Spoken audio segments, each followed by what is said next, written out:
Alors, Chantal Mathé de Senguer, je travaille pour le magazine Bilan depuis bientôt 7 ans. Et puis, je suis en charge de tous les sujets sur les PME, sur les portraits d'entrepreneurs, et puis aussi d'un supplément vin et gastronomique qui s'appelle Au fil du goût, où on fait beaucoup de portraits d'entrepreneurs qui sont passionnés de vin et aussi de tous les sujets gastronomiques.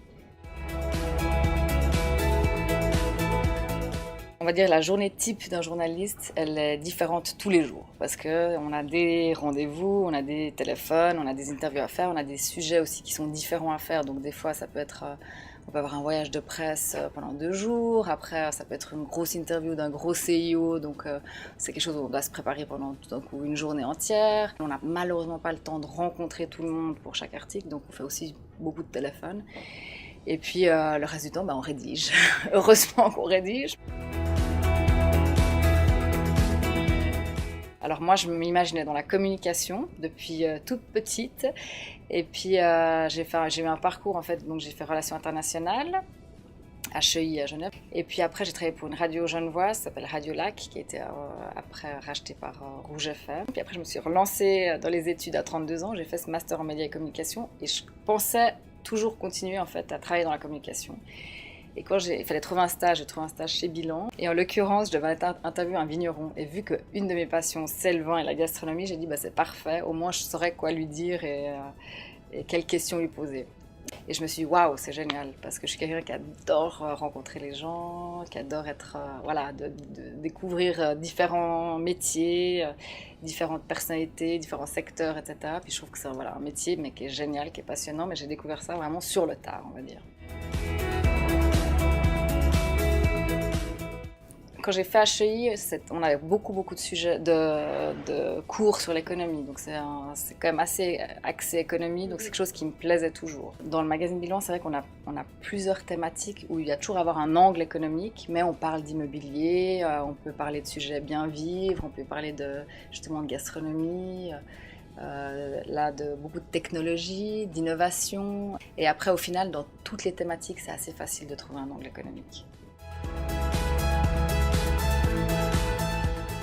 Alors moi, c'est toujours les rencontres de personnalités. Ça peut être un jeune qui lance sa start-up, comme ça peut être tout d'un coup un grand écrivain. J'ai fait le portrait de Paulo Coelho, qui était génial, parce qu'il m'a dit on va se balader au parc Bertrand, donc on a fait 2 heures de promenade au parc Bertrand, puis du coup on a parlé de richesse, on a parlé de plein de choses et tout, puis qui était extraordinaire. Comme ça peut être tout d'un coup d'un sommelier qui est extraordinaire, qui va parler de ses vins, même un banquier, des fois ils peuvent être assez drôles, quoi. Même si c'est moins le cas par rapport à d'autres métiers. Je sens que ça m'apporte quelque chose et puis que je suis contente, c'est souvent des portraits de personnalités que j'ai rencontrés.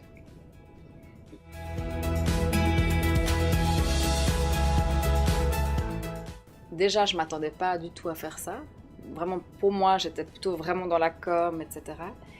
Et puis, je me dis plutôt, c'est bête, j'aurais dû faire ça avant. Parce que je découvre ce métier, puis je trouve ça génial. Puis je me dis, en fait, j'aurais dû me lancer bien avant dedans, quoi. Franchement, j'imagine la curiosité, aimer les gens. Parce qu'au final, on rencontre aussi beaucoup de gens. Être capable d'écouter les autres aussi. C'est-à-dire que des fois, on pose une question, puis une personne parle pendant 1 heure. Puis il faut essayer de le laisser parler, puis se dire on va essayer de puiser des informations importantes là-dedans, puis après essayer de construire quelque chose là-dessus. Pour notre secteur à nous, dans ce magazine-là, c'est peut-être dans d'autres, on va dire, quotidiens, où ils sont peut-être plus sur les enquêtes, etc. Il y a peut-être d'autres qualités qu'il faut avoir. J'imagine que ça dépend aussi des supports pour lesquels on travaille. Alors de nouveau, c'est un peu ce que je disais, c'est le côté, la rencontre de gens passionnants, où chaque fois on apprend quelque chose. Et puis le fait d'être un magazine qui est, alors évidemment un magazine économique, mais où on fait des sujets différents, on se lasse jamais. Parce que je me dis, c'est pas que je fais que des sujets, je sais pas, sur les chiens écrasés, ou que des sujets sur une thématique, où pour finir vous pouvez vous lasser un peu. Le fait là d'avoir un spectre assez élargi de domaines et de sujets différents, fait qu'au final on se lasse jamais de ce métier-là.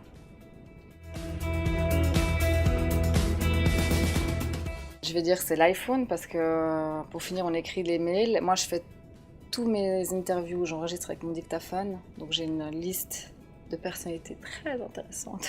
J'ai beaucoup d'infos dedans. enregistrer là-dedans. Je me dis toujours, si je perds mon iPhone, c'est foutu. Je fais des photos aussi avec ça. Par exemple, si je vais interviewer quelqu'un, je fais des photos pour essayer de me souvenir aussi de l'atmosphère, de l'endroit où je l'ai rencontré. J'avoue que c'est un outil qui est assez important.